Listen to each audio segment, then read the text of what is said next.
आइए प्रिय भाई बहनों, आप सभी को क्लास 9th में चैप्टर आपका त्रिभुज है, सब्जेक्ट मैथ। देखते हैं एंगल साइड सर्वांग समता उपप्रमेय। आज हम लोग इस उपप्रमेय पर बात करने वाले हैं। एंगल साइड सर्वांग समता उपप्रमेय यानी एंगल कोण भुजा सर्वांग समता उपप्रमेय। दो त्रिभुज सर्वांगसम होते हैं यदि इन त्रिभुजों के दो कोणों के युग्म बराबर हों और संगत भुजाओं का एक युग्म बराबर हो। ठीक है, देखें जैसे दो त्रिभुज हैं, एक त्रिभुज हो गया ए बी सी और दूसरा त्रिभुज हो गया, ऐसे बनाते हैं, इधर हो गया डी ई एफ। ऐसे जैसे दो कोण हो गए, मान लीजिए ए वाला कोण डी के बराबर है, बी वाला कोण ई के बराबर है और एक कोण जो इसका, जैसे ये भुजा बराबर है। इसको हमको फिगर में हम लोगों ने लिखा था, दो त्रिभुज बताया गया था, दो त्रिभुज हैं और दो कोण बराबर मिल रहे हैं इसमें, और फिर संगत भुजाओं का एक युग्म बराबर, मतलब जिस क्रम में चल रहे हैं कोण, त्रिभुज का नाम क्या है ए बी सी, इसका नाम डी ई एफ, इधर यही क्रम है समानता का, कोण मिला फिर भुजा मिली, फिर अगली भुजा मिल गई मैच करने को, समान है, तो हम इसको लिखते हैं ज्ञात है। लिखेंगे कि त्रिभुज ए बी सी और त्रिभुज डी ई एफ में देखते हैं क्या क्या दिया है। कोण ए बराबर हो गया कोण डी के, फिर कोण बी बराबर है कोण ई, तथा भुजा इसकी BC equal to EF full stop. इतना जानकारी हमको प्रोसेस से मिल रही है। अब कह रहा है सर्वांगसम होते हैं, सिद्ध करना लिखना है, सिद्ध करना लिखेंगे, सिद्ध करना है, क्या लिखेंगे, त्रिभुज ए बी सी सर्वांगसम त्रिभुज डी ई एफ, त्रिभुज ए बी सी सर्वांगसम त्रिभुज डी ई एफ, इस सर्वांगसम करना है। अब हम लोग देखते हैं प्रमाण, भाई ये हमको सर्वांगसम लाना है। अभी हमारे पास दो नियम है सर्वांगसम करने के, अभी आगे हम पढ़ रहे हैं। शुरुआत हम लोगों ने एक अभिहित पढ़ा, उसके बाद एक हम लोगों ने क्या पढ़ा, प्रमेय पढ़ा, प्रमेय के साथ 10.1। अब हम लोग उसी का एक उपप्रमेय पढ़ रहे हैं। तो हम लोग देखेंगे यहाँ कि दोनों त्रिभुजों में कुछ चीजें दी गई हैं।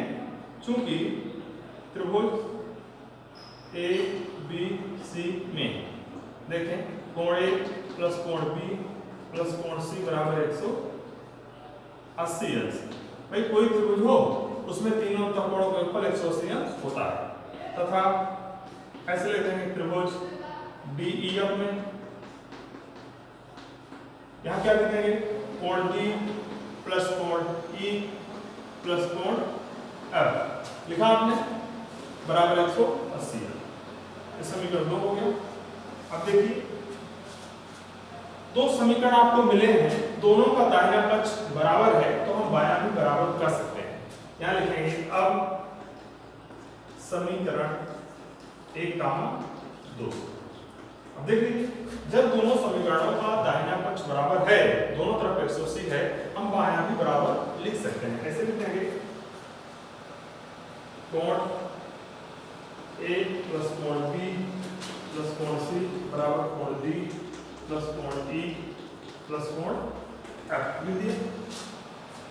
अब हम रखेंगे यहाँ पर कुछ चीजें कट जाएंगी, जैसे क्या कटेगा, देख लीजिए यहाँ पर ए बराबर डी, ए वाला कोण डी से कट जाएगा।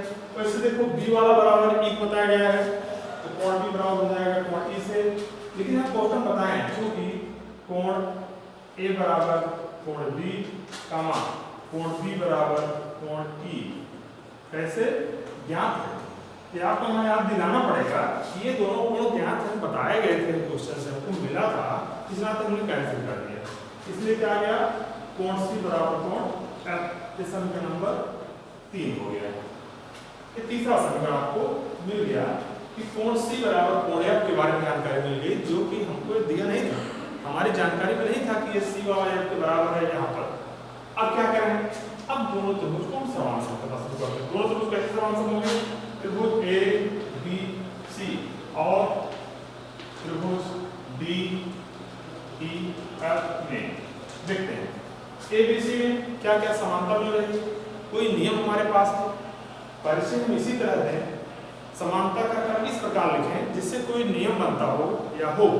जैसे देखें कोण बी बराबर लिखेंगे कोण ई के, भाई बी वाला कोण ई बराबर है, यहां तक लिखेंगे।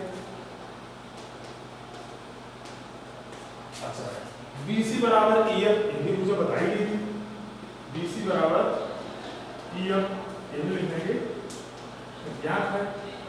और अभी हम लोगों ने समीकरण 3 में प्राप्त किया कोण C बराबर कोण F, कोण C बराबर कोण F, इसको क्या कहेंगे? समीकरण 3 से। अब देखिए समीकरण 3 से साइड में दिया कौन चीजें किस तरह से हमारी जानकारी में क्वेश्चन में लिखी जाती है। अच्छा अब दोनों अब देख लीजिए, इसके पहले हम लोगों ने देखा था, क्या देखा था? प्रमेय पढ़ा था।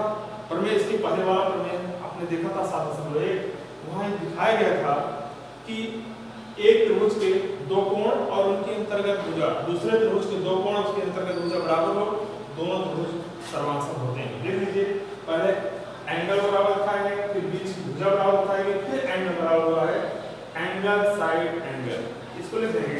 इसलिए यानी त्रिभुज ए बी सी सर्वांसमता का चिन्ह लगा देंगे, त्रिभुज डी ई एफ कौन सा नियम लगेगा? एंगल साइड एंगल सर्वांग समता, एंगल साइड एंगल सर्वांग समता से ये हो गया। अब हमको यही चलाना था, यही हमको सर्वांग करना था। अब हमारे पास देखो, अब हमारे पास नियम कितने हो गए? नियम हमारे पास हो गए, एक तो उपप्रमेय हुआ।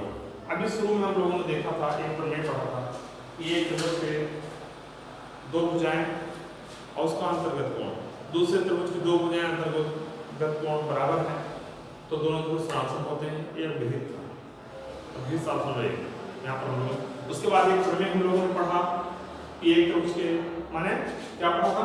एंगल साइड एंगल सर्वांसमता, जिस नियम से ये सर्वांसम हो रहा है। अब इसी का एक उपप्रमेय है एंगल एंगल साइड। अभी 3 नियम हमारे पास हो गए हैं, सभी नियमों को क्रम से हम अभ्यास करें और सोचते रहें कि हम कितना सीखे हैं, क्योंकि जो सीखे उसी के आधार पर अगली चीजें हमको सिद्ध करनी पड़ेगी। एक क्रम से ध्यान में रखें। शेष आपके लिए ढेर सारी शुभकामनाएं, लगातार प्रयास में लगे रहें। धन्यवाद।